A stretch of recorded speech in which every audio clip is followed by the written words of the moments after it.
Worcester's solution to this problem was decisive, to say the least.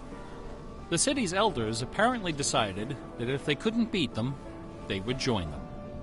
And so, several square blocks at the heart of the city were bulldozed into oblivion, destroying dozens of family businesses, including the site of a pharmacy once operated by my great-grandfather. In their place was erected a vast three-level shopping complex with cinemas and a food court. When the dust settled, only a few forlorn blocks of the old Worcester remained standing. My Radio Shack store was in one of those blocks. Then, to add insult to injury, Radio Shack opened a brand new location inside the shopping center, less than 500 feet from my store. So now patrons had a choice between a clean, well-lighted establishment with uniformed security and acres of convenient parking, or a shadowy hole in a seedy old office building next to an adult movie theater. Consequently, I had plenty of time to fool around with the new computer. I taught myself basic programming.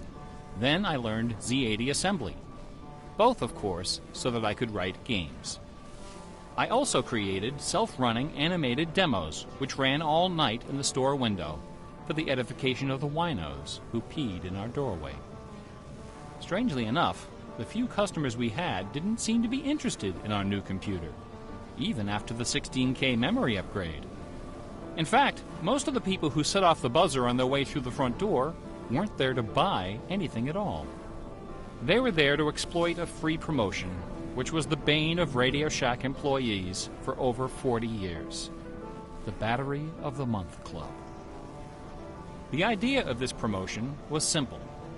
Customers got a little red card upon which was printed a square for each month. 12 times a year, the lucky sales clerk got to punch out a square and give the customer one brand new AAA, AA, C, D, or 9-volt battery. Of course, customers weren't allowed to choose just any grade of battery. At the time of my employment, Radio Shack offered 3 different levels of battery excellence. First were the alkalines, powerful, long-lasting, and expensive, hanging behind the counter like prescription medication in gold-embossed blister packs. These were most certainly not available through the Battery of the Month Club.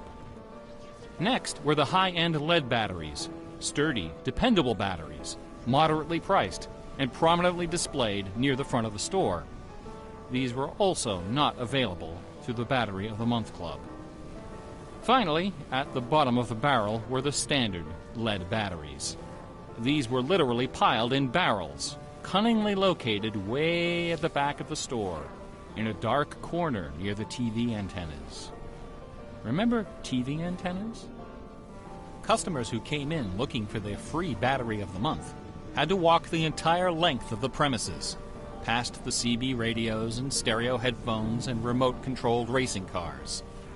Nothing would stop them. On the first day of every month, like clockwork, those customers came in waving their little red cards. I would look up from my programming and wave them to the back of the store. It didn't matter that the batteries were only worth 29 cents. It didn't matter that most of them were already half dead. They came, they grabbed.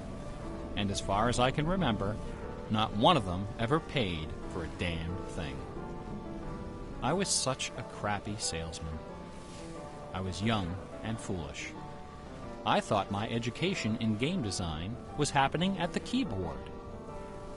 I almost missed the lesson coming through the front door.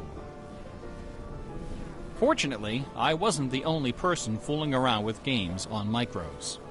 All over the country, people like me were experimenting. Scott Adams was coding what would soon become the world's first commercial adventure game. Remember adventure games? My future employer, Infocom, was being founded, along with other legendary companies like Online Systems, Sirius, Personal Software, and SSI. Those were exciting times. Teenagers were making fortunes. Games were cheap and easy to build. The slate was clean. But in 1979, the biggest news in gaming had nothing to do with computers. On the morning of the autumn equinox, September 20th, a new children's picture book appeared in the stores of Great Britain. This picture book was rather peculiar. It consisted of 15 meticulously detailed color paintings, illustrating a slight whimsical tale about a rabbit delivering a jewel to the moon. On the back jacket of the book was a color photograph of a real jewel, shaped like a running rabbit, 5 inches long, fashioned of 18-karat gold, suspended with ornaments and bells, together with a sun and moon of blue quartz. According to the blurb underneath, this very jewel had been buried somewhere in England. Clues pointing to its location were concealed in the text and in the pictures of the book. The treasure would belong to whoever found it first. The book was called Masquerade. It was created by an eccentric little man with divergent eyes and a talent for mischief named Kit Williams. Within days, the first printing was sold out, and the empire that never sleeps found itself in the grip of rabbit fever. Excited readers attacked the paintings with rulers, compasses, and protractors. Magazine articles and TV specials dissected the clues, floated theories, and followed with keen delight the reckless exploits of the fanatics. One obscure park, unfortunately known by the nickname Rabbit Hill, was so riddled with holes excavated by misguided treasure seekers that the authorities had to erect signs assuring the public that no gold rabbits were to be found there. Some hunters ended up seeking psychological counseling for their obsession. The craze leapt over the Atlantic Ocean and invaded America, France, Italy, and Germany. It sold over 1 million copies in a few months, a record unrivaled by any children's title until the advent of Harry Potter. Over 150,000 copies were sold in foreign translations, including 80,000 copies in Japanese, despite the fact that the puzzle was only solvable in English. It didn't matter that the Masquerade jewel was only worth a few $1,000s. Many seekers spent far more than that in their months of exploration and travel. It was the thrill of the chase, the possibility of being the one. Treasure hunts, secret messages, and hidden things seem to exert an irresistible appeal. They're fun to look for and to talk about, and this fact of human psychology has been exploited in computer games since the earliest days. It finds expression in the hidden surprises we call Easter eggs. Atari's Stephen Wright is credited with coining this term in the first issue of Electronic Games magazine. The first Easter egg in a commercial computer game appeared in an early Atari 2600 cartridge called, simply enough, Adventure. By a sequence of unlikely movements and obscure manipulations, players could discover a secret room where the words "Created by Warren Robinette" appeared in flashing letters. Over the decades, Easter eggs and their evil twin, cheat codes, have become an industry within an industry. Entire magazines and websites are now devoted to their carefully orchestrated discovery and dissemination. They're part of our toolkit, our basic vocabulary, the language of computer game design. Computer gamers may have been the first to refer to hidden surprises as Easter eggs, but we certainly weren't the first to use them. Painters, composers, and artists of every discipline have been hiding stuff in their works for centuries. The recent advent of VCRs and Laserdisc players with freeze-frame capability exposed decades of secret Disney erotica. Thomas Kincaid, the self-appointed painter of light, amuses himself by hiding the letter N in his works. A number beside his signature indicates how many N's are hidden in each painting. Picasso, Dali, Raphael, Poussin, and dozens of other painters concealed all kinds of stuff in their paintings. A favorite trick was hiding portraits of themselves, their families, friends, and fellow artists in crowd scenes. El Greco loved dogs, but the Catholic Church forbid him from including any in his sacred paintings. So he hid them, usually within the outlines of celestial clouds. Composer Dmitri Shostakovich chafed under the political censorship imposed by the Soviet Ministry of Culture. His symphonies and chamber works are loaded with hidden signatures and subversive subtexts, which, had they been recognized, would have sent him to Siberia. Mozart's opera, The Magic Flute, is filled with musical allusions to the rituals of the Freemasons, the ancient secret society of which he and his mentor Haydn were members. But the most famous purveyor of Easter eggs is that champion of the late Baroque, the ultimate musical nerd, Johann Sebastian Bach. Bach was a student of gematria, the art of assigning numeric values to letters of the alphabet. A equals 1, B equals 2, C equals 3, etc. By comparing, sequencing, or otherwise manipulating these numbers, secret messages can be concealed. Bach took particular delight in the geometrical numbers 14 and 41. 14 is the sum of the initials of his last name. B equals 2, A equals 1, C equals 3, and H equals 8. 41 is the sum of his expanded initials, J.S. Bach. These two numbers show up over and over again in Bach's compositions. One of the better-known examples is his setting of the chorale Vor deinem Thron. The first line of the melody contains exactly 14 notes, and the entire melody, from start to finish, contains 41. Another of Bach's favorite games was the puzzle canon. A canon is a melody that sounds good when you play it on top of itself, a little bit out of sync. Frere Jacques and Row, Row, Row Your Boat are familiar examples of simple, two-voice canons. But a canon can employ any number of voices, and you don't have to play each voice the same way either. You can change the octave, transpose the key, invert the pitch, play it backwards, or any combination. Finding melodies that make good multi-voice canons is a fussy and difficult art, of which Bach was an undisputed master. Now, in a puzzle canon, the composer specifies the basic melody and the number of voices, but not the relationship of the voices. The student has to figure out the position and key of each voice, and whether to perform them inverted and/or backwards. Bach wrote quite a number of puzzle canons. The most famous, BWV 1076, is part of a fascinating story. One of Bach's students was a fellow by the name of Lorenz Misler, founder of the Society of Musical Science. This elite, invitation-only institution devoted itself to the study of Pythagorean philosophy and the union of music and mathematics.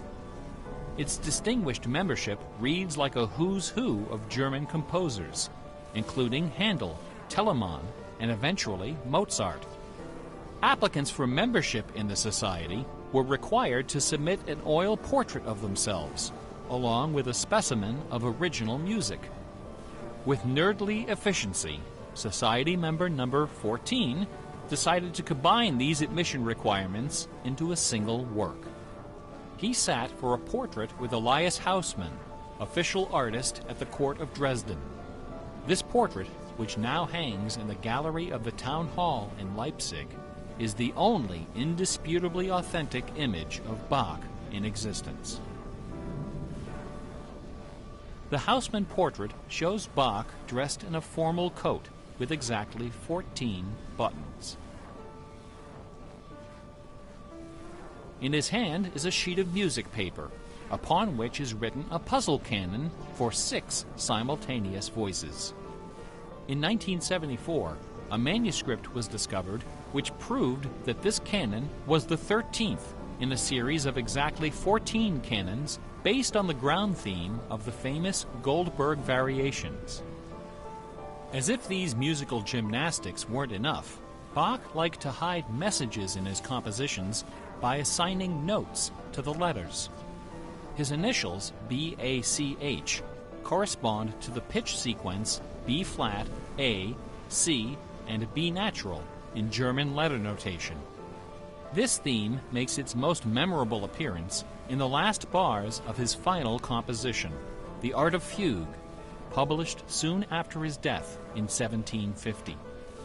The word fugue comes from the Latin fuga, which means flight, as in running away. So the art of fugue is the art of flight, the art of taking a theme and running with it.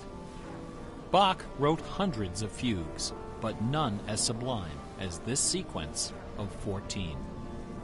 In the last and most complicated fugue in the series, the first and second sections develop normally. This is followed by the B-A-C-H signature, and then suddenly, without any warning or structural justification, the fugue stops, dead in its tracks. One of the composer's 20 children, his son Carl Philipp Emanuel, claimed that Bach died moments after those last few notes were written. This story is probably apocryphal. The Easter eggs in Bach's music are a pleasant obscurity, known chiefly to professors and students of Baroque music. But in March of 2002, when this lecture was first delivered, those Easter eggs were the talk of the entire classical music industry. Sitting near the top of the classical music charts that month was a compact disc on the ECM label called Mortimer. It was performed by the Hilliard Choral Ensemble, together with a talented but, until then, little-known violinist, Christoph Poppen. The music on Mortimer is based on a geometrical analysis of Bach's Partita in D minor for solo violin. This analysis, by German professor Helga Thon, assigns numeric values to the duration of notes, the number of bars, and the German letter notation of the partita. In doing so, she claims to have discovered the complete text of several liturgical ceremonies encoded in the notes. The CD presented these hidden texts superimposed over the original music. The result was strangely melancholy, dark, haunting, and very, very popular. Quite a few music critics attacked this disc. They didn't buy Professor Thon's analysis, dismissing it as a combination of numerology and canny marketing. Their caution was not without basis. Numerology is a slippery slope down which many a fine mind has slid to its doom. Allow me to offer an amusing anecdote from my own experience. Back in the early 90s, before the internet took off, one of the more popular online bulletin board systems was a service called Prodigy. I bought an account on Prodigy so I could join a fraternal interest group and gossip with fellow members around the country. One day, a stranger appeared on our bulletin board. Right away, I knew we were in trouble. This fellow, whose name was Gary, began spouting all kinds of apocalyptic nonsense about worldwide conspiracies, secret societies, and devil worship. At first, we tried to be polite. We questioned his sources, corrected his histories, logically refuted his claims, and tried to behave in a civilized manner. But instead of soothing him, our attention only made him worse. His conspiratorial warnings became urgent, approaching hysteria. He began to threaten people who disagreed with him. To coin a phrase, Gary went all uppercase. But his most urgent warnings weren't about the gays, the Jews, the Rockefellers, or the Illuminati. According to Gary, the greatest enemy of mankind was Santa Claus. Gary claimed to possess a secret numerical formula that proved beyond a shadow of a doubt that Santa Claus was an avatar of the Antichrist. Intrigued, we pressed Gary to reveal his formula. In doing so, we walked right into his trap. We should have known he had a book to sell. I fell for it. I sent him the $15. Less than a week later, the book arrived. Above an ominous photograph of the Washington Monument was emblazoned the title, 666, The Final Warning. Inside this privately printed 494-page monster, Gary reveals a simple geometrical formula, which he claims was developed by the ancient Sumerians. This formula assigns successive products of 6 to each letter of the alphabet. A equals 6, B equals 12, C equals 18, etc. Imagine my dismay when I applied this ancient formula to the name Santa Claus and obtained the blasphemous sum of 666, the biblical number of the beast. I went on Prodigy and reported to the stunned members of our interest group that Gary was right after all. There could be no doubt that according to the unimpeachable wisdom of ancient Samaria, Santa Claus was the Antichrist. I then went on to point out several other names which, when submitted to Gary's formula, also produced the sum 666. Names like St. James, New York, and New Mexico. Soon the bulletin board was filled with discoveries like computer, Boston tea, and most sinister of all, sing karaoke. Gary left us alone after that. I got my $15 worth. But Gary is hardly the first person to connect secret codes to the Bible. People have been looking for Easter eggs in the Bible for hundreds of years. The Hebrew mystical tradition of Kabbalah can be described as a geometrical meditation on the Pentateuch, the first 5 books of the Old Testament. The advent of computers has made the application of numerology to the Bible fast and efficient. The latest spate of Bible searching was instigated by a book published in 1998 by Michael Drosnin, a former Wall Street Journal reporter. His book, The Bible Code, applied a skip cipher in which every nth character in a text is combined to form a message.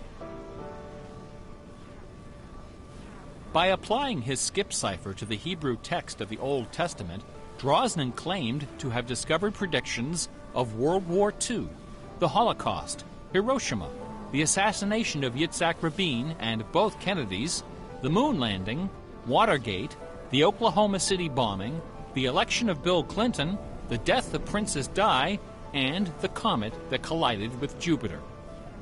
He also found predictions of a giant earthquake in LA, a meteor hitting the Earth, and nuclear Armageddon, all scheduled to occur before the end of the last decade. The Bible Code spent many weeks on the bestseller lists, spawning several sequels and dozens of imitators. The Bible has certainly attracted its share of crackpots, but for the real hardcore egg hunters, nothing can rival the ingenuity, the tenacious scholarship, the stubborn zeal of those who seek the answer to the ultimate literary puzzle, a poisonous conundrum that has squandered fortunes, destroyed careers, and driven healthy, intelligent scholars to the brink of madness and beyond. Who wrote Shakespeare?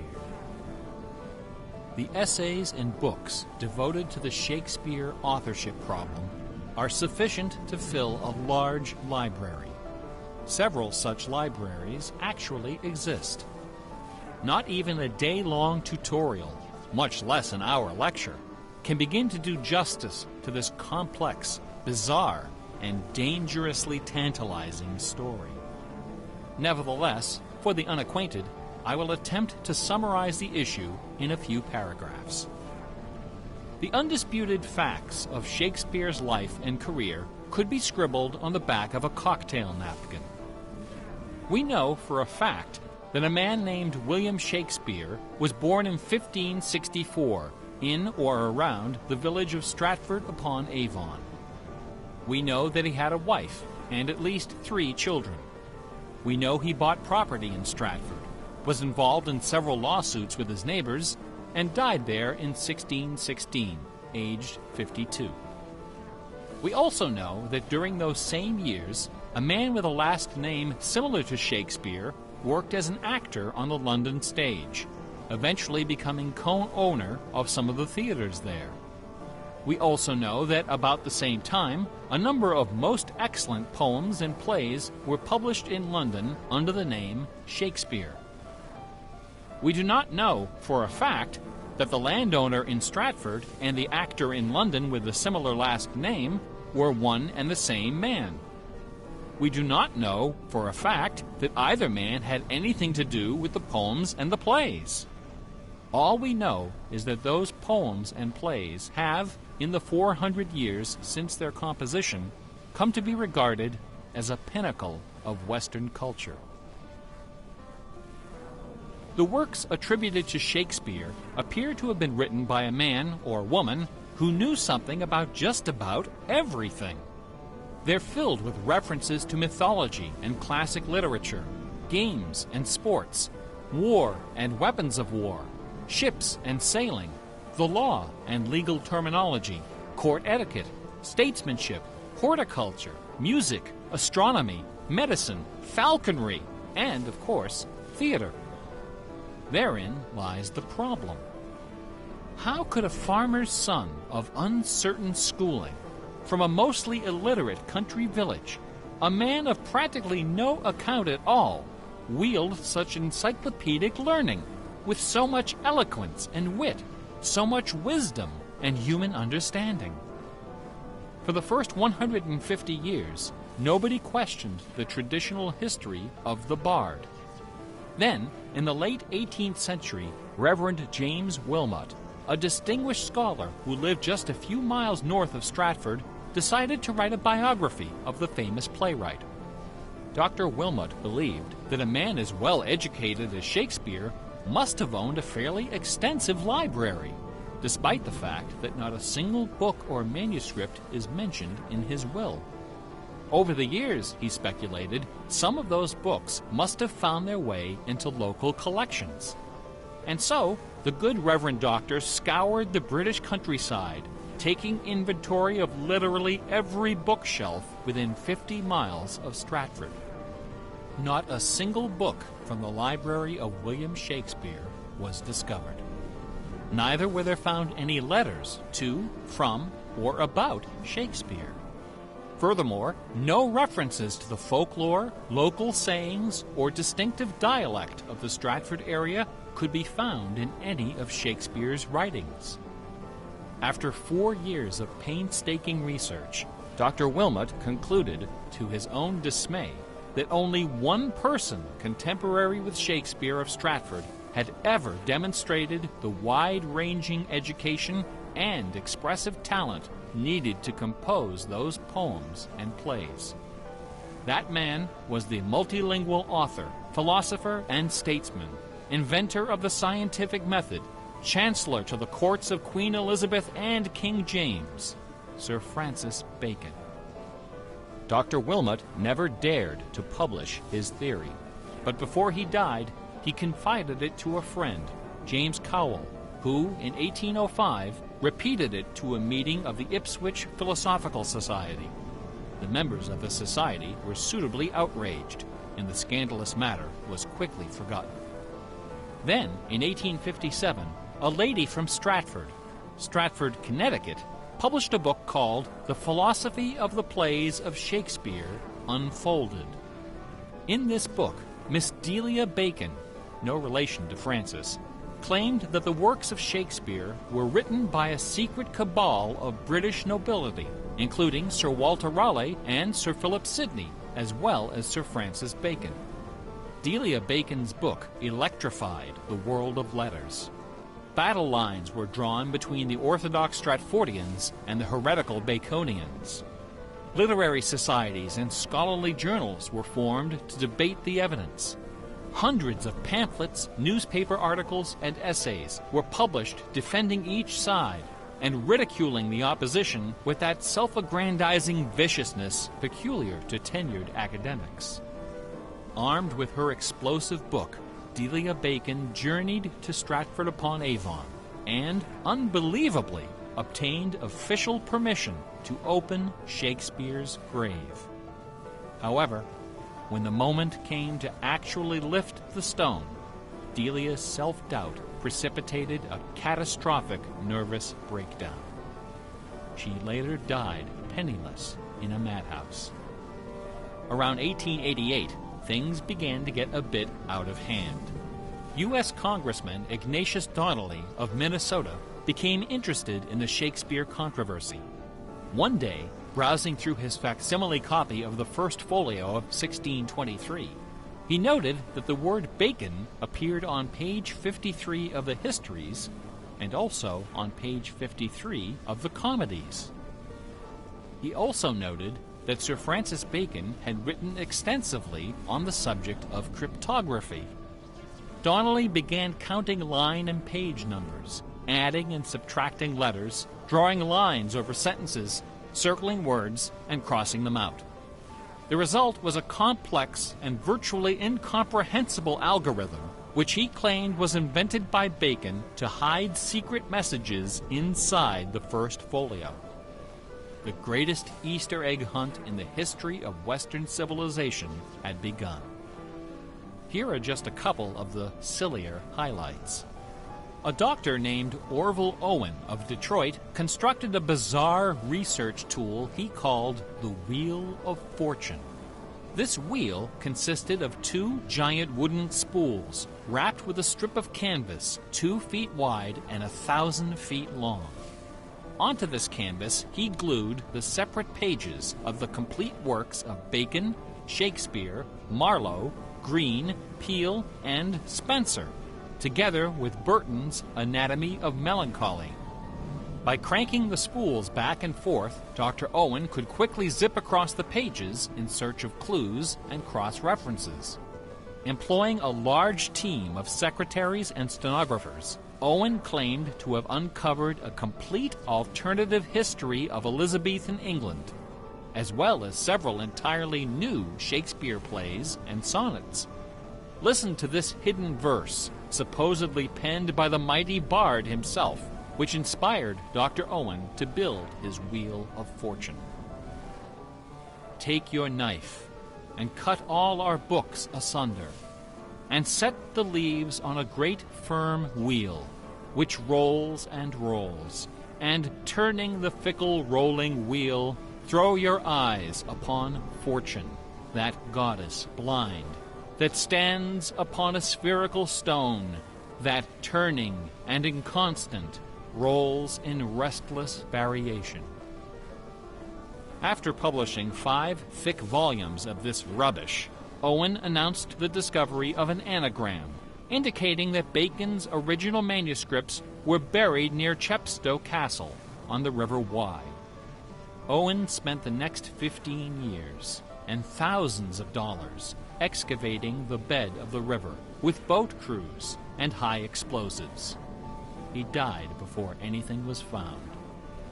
A fellow named Arnsberg wrote an entire book based on the analysis of the significance of a suspicious crack in the tomb of Bacon's mother. A Ray of Sanity finally appeared in 1957. To those familiar with the science of cryptology, the name William Friedman needs little introduction. During World War II, Colonel Friedman was the head of the U.S. Army's Cryptoanalytic Bureau.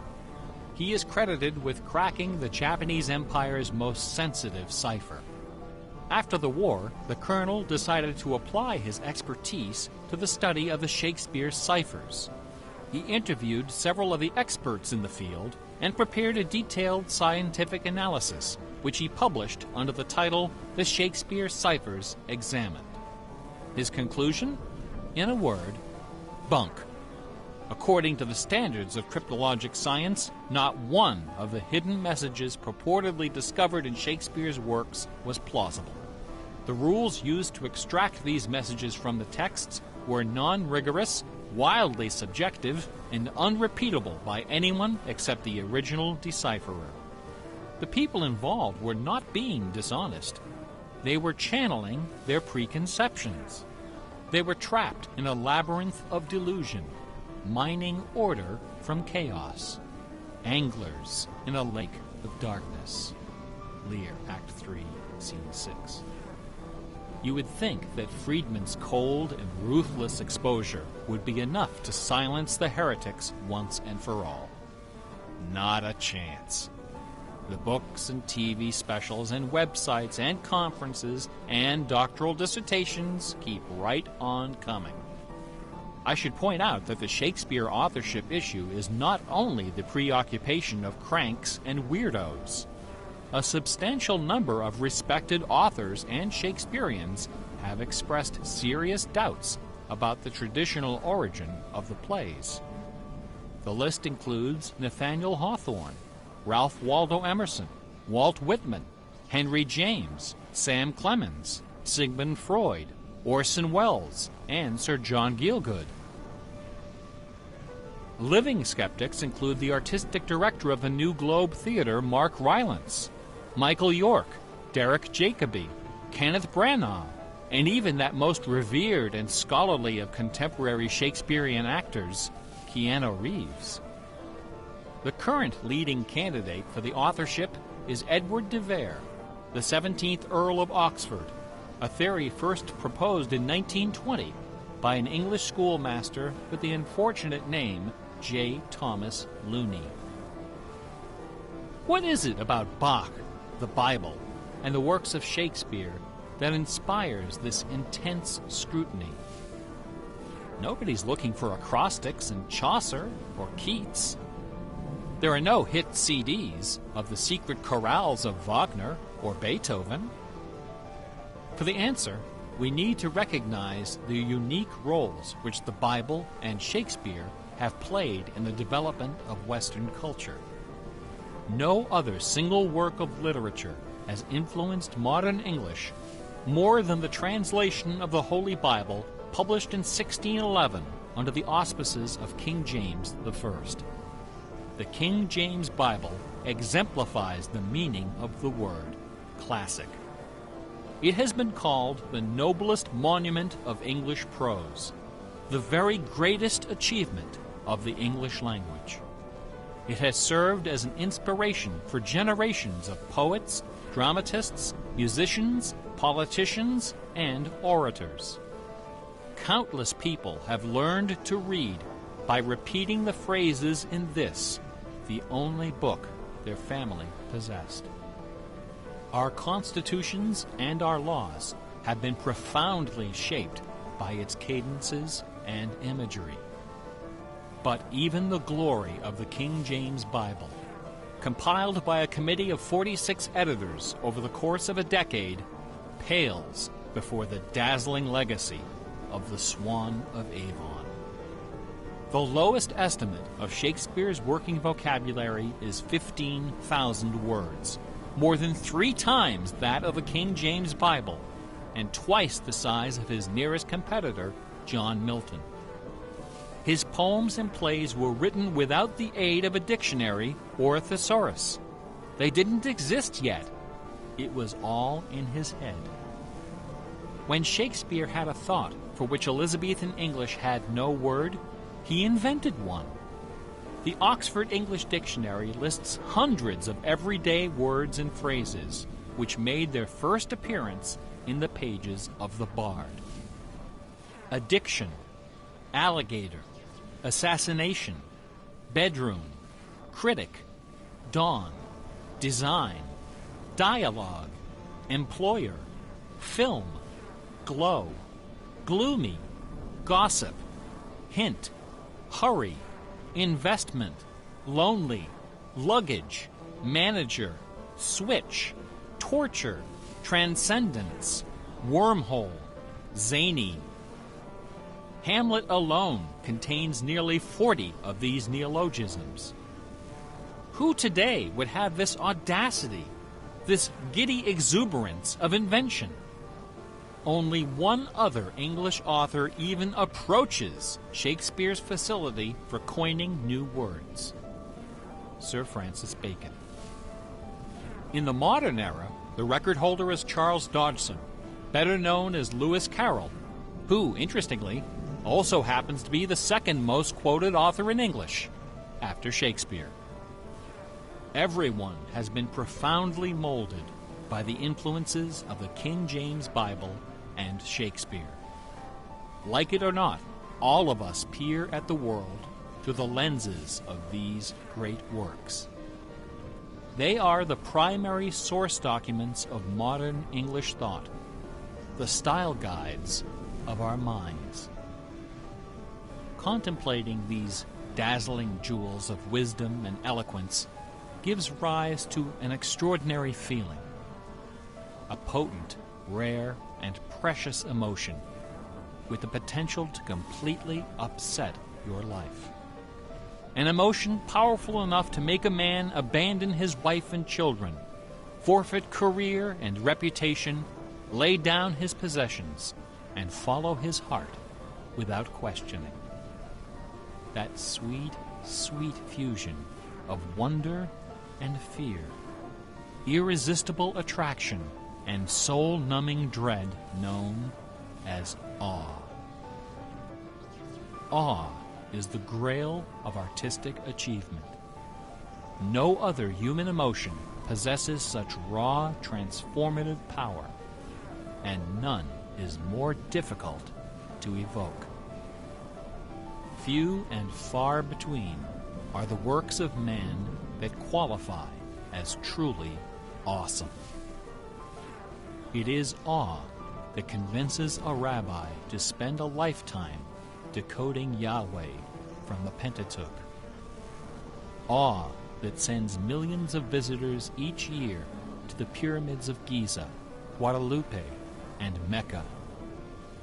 It was awe that drove poor Delia Bacon to her doom. Now, please don't come away from this lecture thinking that the key to awesome game design is the installation of Easter eggs. Ordinary games with their contrived Easter eggs and cheat codes are like the Battery of the Month Club. You have to trudge down to the back of the store to get what you really came for. If superpower is what people really want, why not just give it to them? Is our imagination so impoverished that we have to resort to marketing gimmicks to keep players interested in our games? Awesome things don't hold anything back. Awesome things are rich and generous. The treasure is right there. One afternoon, I was sitting alone behind the counter at that old Radio Shack store. My boss had stepped out for some reason. An elderly woman walked through the front door. Like most of our customers, she was shabbily dressed, probably on a fixed income. I assumed she was there for her free battery. But instead, she placed a portable radio on the counter. This little radio came from the days when they boasted about the number of transistors inside on the case. It was completely wrapped in dirty white medical tape. The woman looked at me and asked, "Can you fix this?" Slowly, I unwrapped the medical tape, peeling away the layers until the back cover of the radio fell off, accompanied by a cloud of red dust.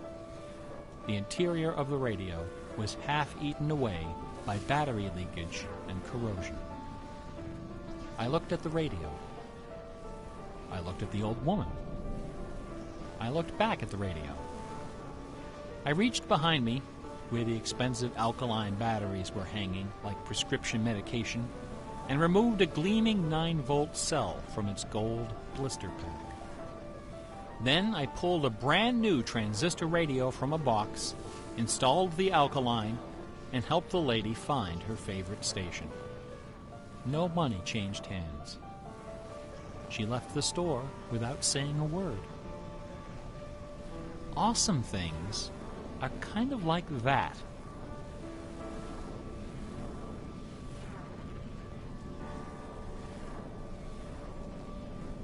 Bach offered his students very specific insight into the source of awe.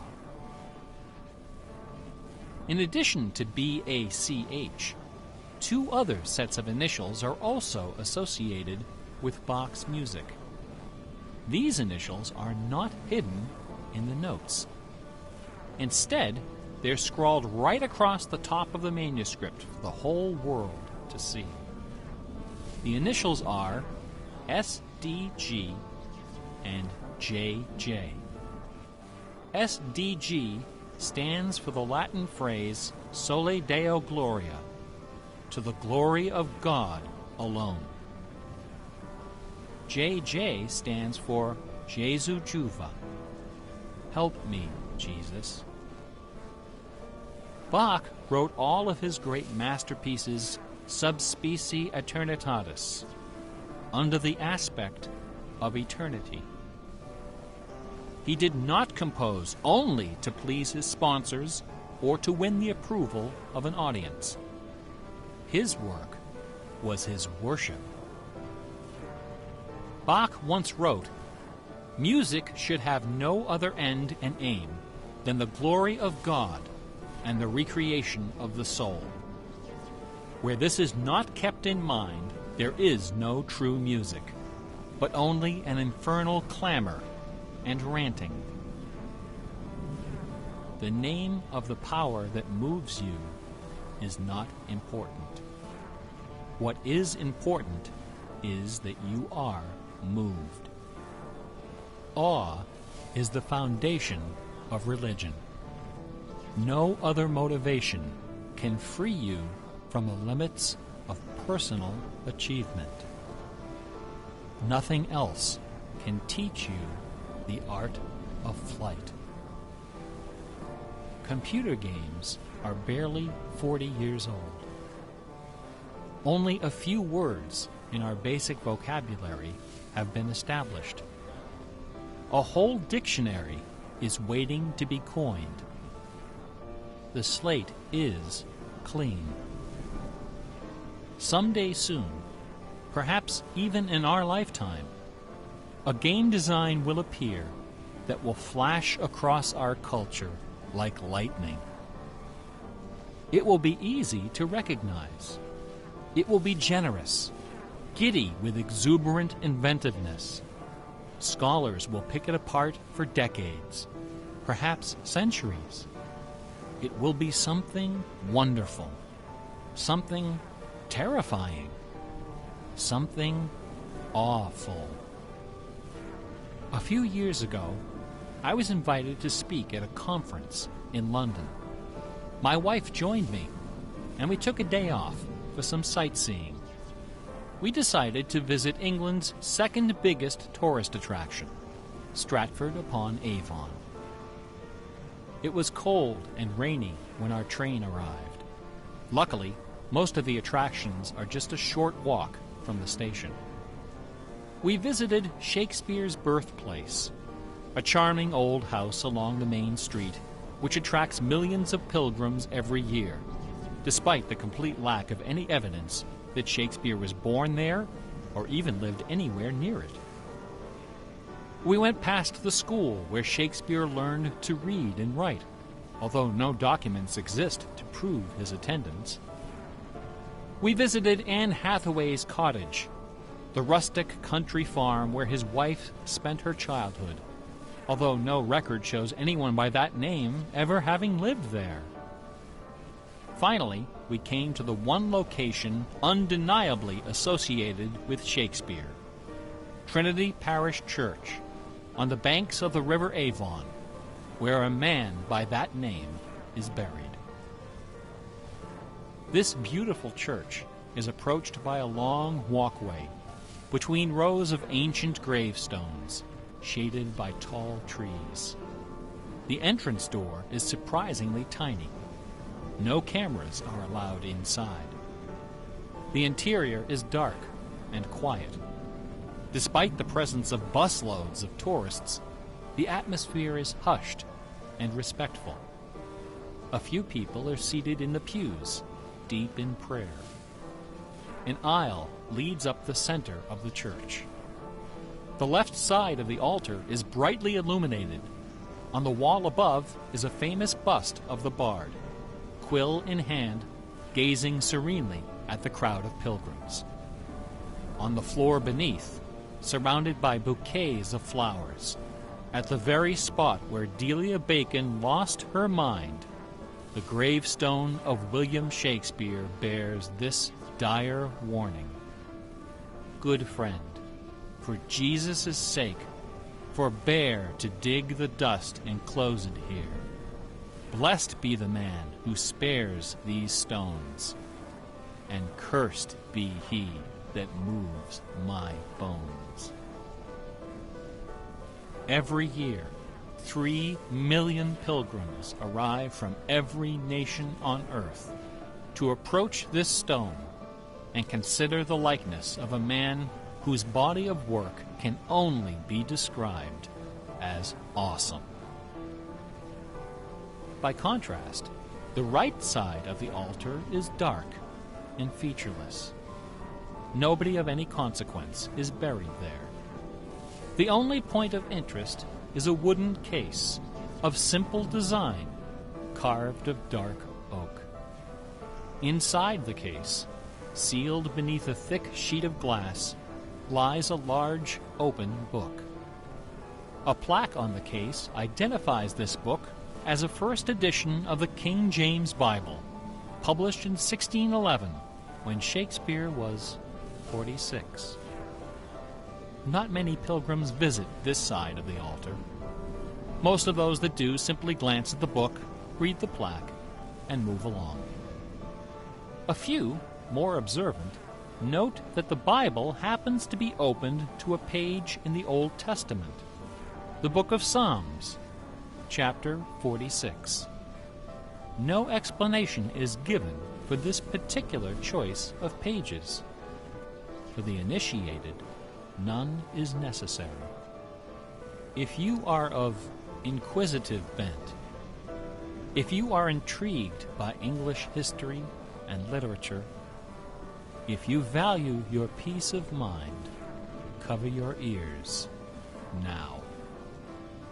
In the year 1900, a scholar noticed something about the King James translation of Psalm 46.